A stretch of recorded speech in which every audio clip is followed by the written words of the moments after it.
Bom dia a todos os nossos amigos ouvintes do vlog do Conde Pedro Villanueva. Desde já eu agradeço as inúmeras doações que recebo e continue ajudando nessa empreitada para a gravação de novos conteúdos e inscreva-se neste canal.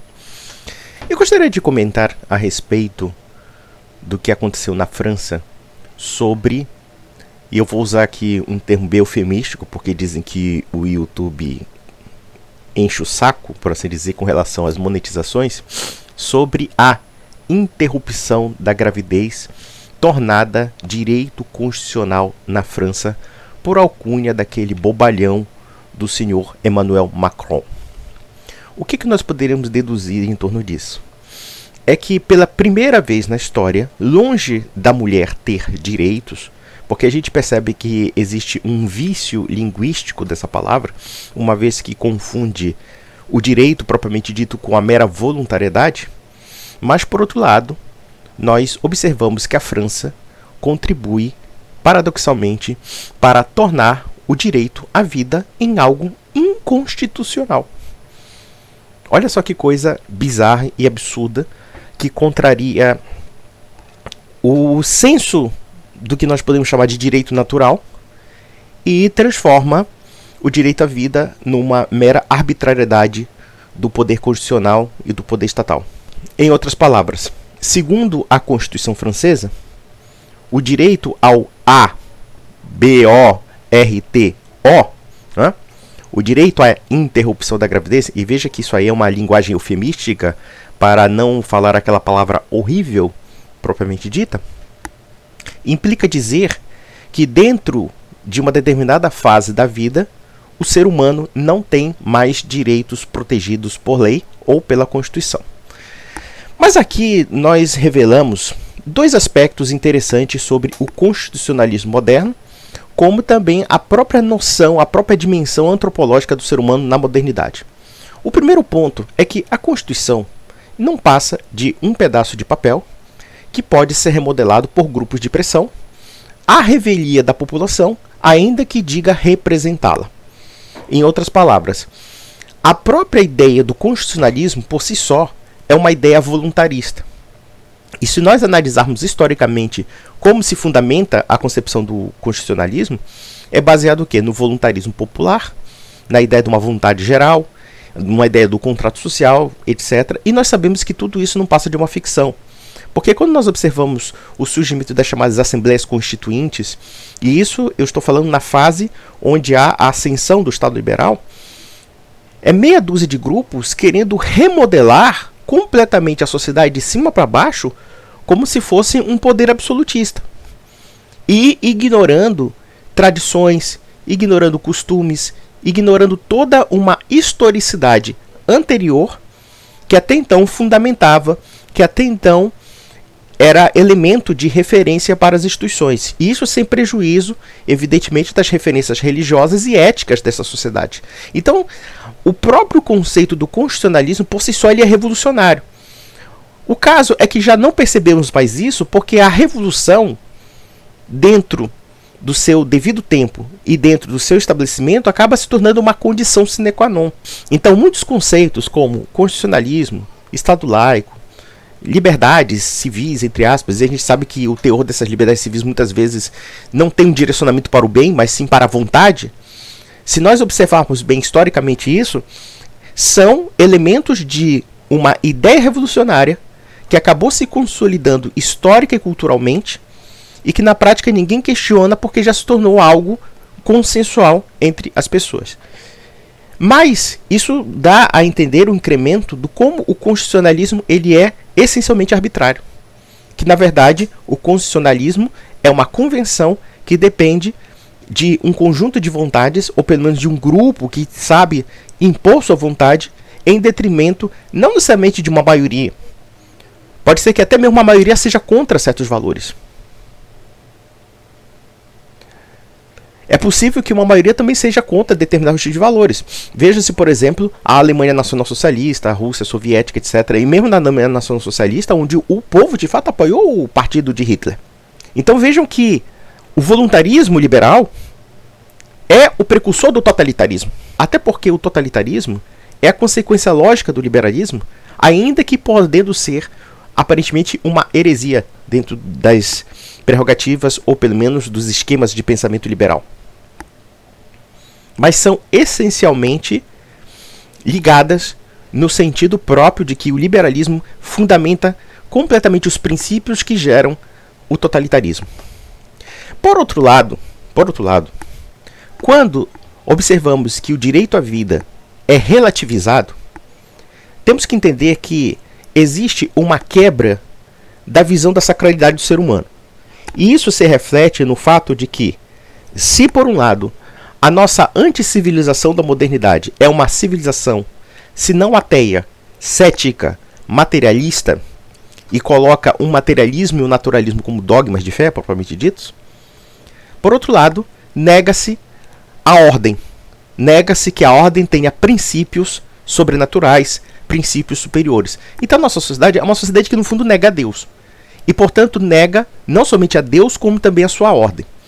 Como antigamente só se negava a Deus, pelo menos se preservava a ordem em nome de uma estrutura naturalística. Mas a contradição e o paradoxo de nossa época é que essa mesma natureza, que podemos dizer que é um elemento ordenado, está sendo questionada.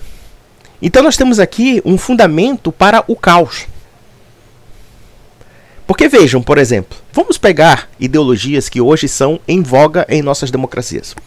A ideologia LGBT, a ideologia pró-aborto, a ideologia woke, né, que está totalmente atrelada a esses conceitos identitaristas, enfim, esses conceitos racialistas e até sexistas, ainda que de uma forma oposta. Todas elas são negações da ordem natural. Já mataram Deus, agora querem matar a ordem e querem matar até a própria natureza. Vide, por exemplo, o fato de um homem que se crê mudar de sexo. É evidente que não existe mudança de sexo, porque o sexo é um caráter ontológico do ser humano. É um caráter ontológico e imutável, porque não temos capacidade de mudar a genética do ser humano.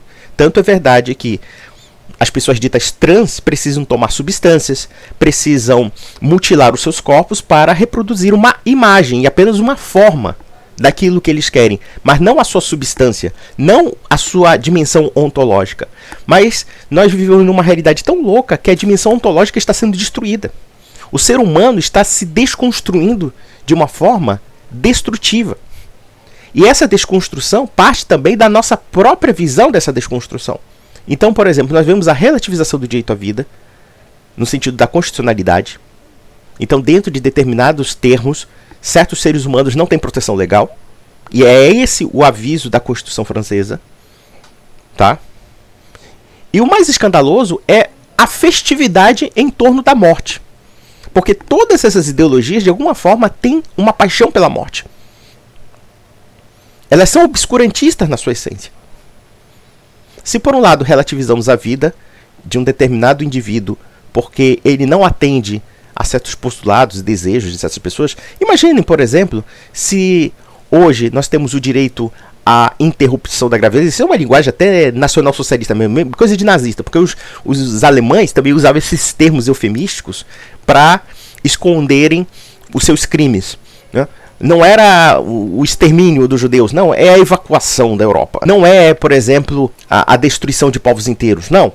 É o Endlösung, é a solução final, né? Então, eles sempre tiveram argumentos eufemísticos para esconder seus crimes. E na prática nós temos uma anticivilização que também esconde os seus crimes através de uma tentativa de mudança substancial da linguagem, que também implica a mudança substancial da nossa compreensão da realidade. Esse pessoal usa toda essa linguagem para neutralizar a nossa consciência moral. E como é que se neutraliza a nossa consciência moral? Destruindo a capacidade que temos de definir as coisas. Então nós temos aqui uma cultura que desconstrói a natureza humana, que tenta destruir a natureza humana. Então o que nós vemos na França é uma bizarrice extrema. Eu não duvido que, se existe o direito de eliminar nascituros, não me assustaria se alguém colocasse o direito à eutanásia. E é aquela história, é uma cultura da morte. Quando esse pessoal glamoriza a homossexualidade como um padrão equiparado àquilo que gera a vida humana, então nós estamos perdendo a noção da escala valorativa e da escala hierárquica que existe dos seres no próprio universo, no próprio cosmos. Mas é aquela história, para uma sociedade que destruiu o que fundamentava a ordem, que é o próprio Deus, nada impede que a ordem mesma seja destruída. E é por isso que hoje nós temos uma sociedade que valoriza mais óvulos de tartaruga do que um ser humano.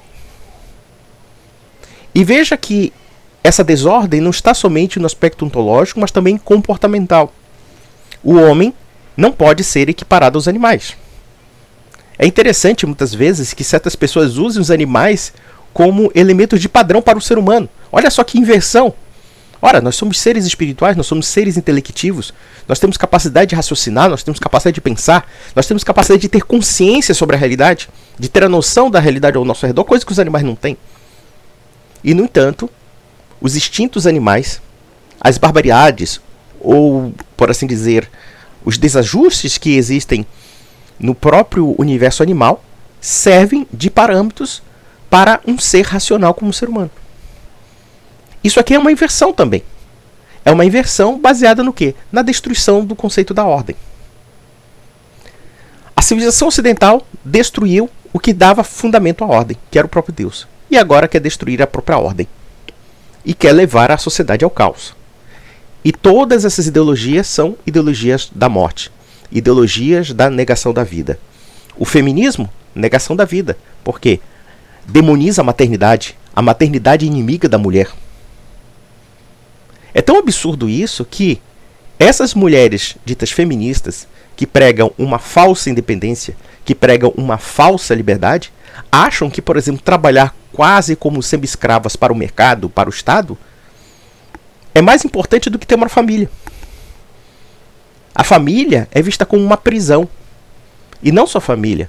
Qualquer limite que não seja os limites do poder instituído pelo Estado ou de outros grupos políticos é considerado uma prisão.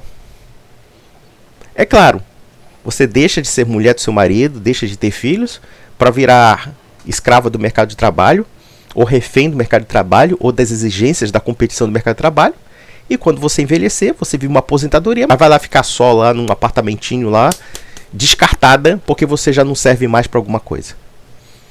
A questão do movimento LGBT é também uma negação à vida, porque não se pode equiparar aquela relação que gera vida, que é dentro da dimensão ontológica do ser humano, justamente para perpetuar a vida, com aquele tipo de comportamento que se desvia daquilo que nos faz permanecer vivos e que nos faz perpetuar. É uma questão muito simples e muito lógica. Não tem nada a ver com homofobia, não tem nada a ver com ódio aos homossexuais, nada disso. Eu não tenho o menor ódio aos homossexuais. Evidentemente que pode ser um ou outro cidadão que possa ter algum tipo de ressentimento ou coisa parecida, mas no geral a sociedade não tem esse tipo de sentimento. E no entanto nós vemos a subversão da sexualidade e a subversão mesma das prioridades da própria família. A família está sendo duramente atacada.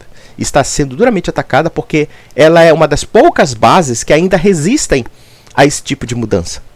Agora imaginem, por exemplo, quando tudo isso for modificado. Nós viveremos uma época de admirável mundo novo. Numa época que podemos dizer apocalíptica. Tal o estado de loucura e de rebelião que essas pessoas têm contra a realidade. Qual é a conclusão que podemos tirar do que aconteceu na França? É a conclusão da barbárie. É a conclusão do retrocesso. É a conclusão da loucura. E a loucura sendo festejada, sendo glamourizada. A imprensa elogiando isso, afirmando que uma mãe que sacrifica o seu filho é um direito.